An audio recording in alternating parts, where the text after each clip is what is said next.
eroplano, hindi ng eroplano hapit na ma-crash magyapon mo, mahulog man. And I tell you, put this parachute on because the plane is about to crash. So isuot na nimo ang imong parachute. You will hold on to the parachute, Imo yeah? nang gulitan ng parachute, di ba? No matter how the plane starts going around, or somebody drops coffee on you.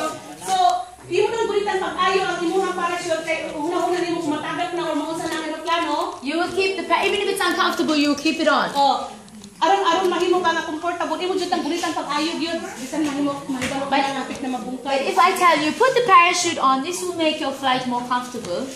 Tungod kay kung imo nang gibutangan ang imo ng parachute, maaari lang imong pagbati. When it's uncomfortable or somebody's laughing at you because you're wearing a parachute, Tungod kay okay na ko ani kay natin parachute, you will not keep it on. You'll take it off.